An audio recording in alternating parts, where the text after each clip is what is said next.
Ini dia Nothing 3A, smartphone terbaru daripada Nothing, dan aku rasa phone ni memang sesuai untuk ramai orang. Cuba tengok design phone ni, memang nampak unik tau. Rasa macam tak nak pakai casing je. Ada banyak tau feature best dekat Nothing Phone 3A ni.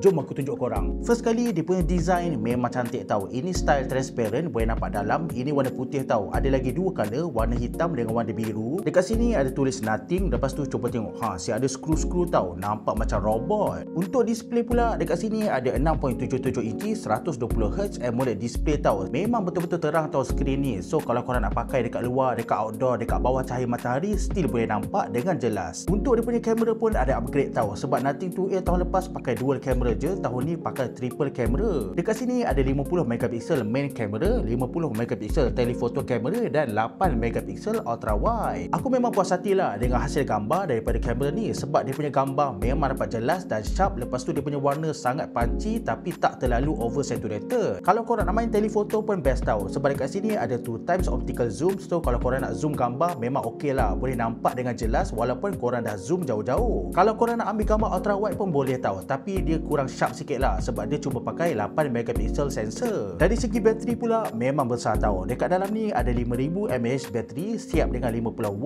fast charging. Dia punya charging memang laju tau, boleh dapat 50% dalam masa 19 minit je. Dekat dalam kotak dia bagi kabel, tapi charger tak ada lah, yang tu kena beli asing. Lepas tu antara keunikan Nothing Phone kali ni, dia ada essential key tau. Yang ni boleh buka essential space. Essential space ni pada aku macam satu apps reminder lah. Contohnya korang nak buat something kan, boleh screenshot dulu. So contohnya aku dah jumpa satu kasut yang best, so aku nak beli kasut ni nanti. So kita boleh screenshot dulu pakai essential key. Biasanya kalau ada screenshot akan pergi galeri, lepas tu kita akan terlupa tau. Tapi dengan essential space, dia akan asingkan. So korang senang lah nak cari apa yang korang dah screenshot tu. So next time bila aku buka je essential space, cuba tengok kasut tadi dah ada kat sini, tinggal nak beli je. Nak pakai pun senang je tau. Long press untuk screenshot, double press untuk buka essential space, lepas tu single press untuk buat voice recording. Dari segi performance pula memang puas hati, sebab dekat sini ada prosesor Snapdragon 7S Gen 3, 12GB RAM dan 256GB storage. Dengan prosesor macam ni memang cukup sangat tau nak main apa-apa game pun. Contohnya macam game Honor of Kings ni.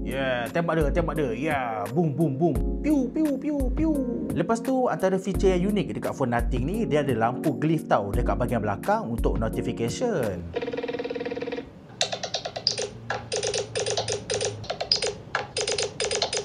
Bukan setakat tu je tau, kalau korang nak pakai lampu ni jadi torchlight pun boleh.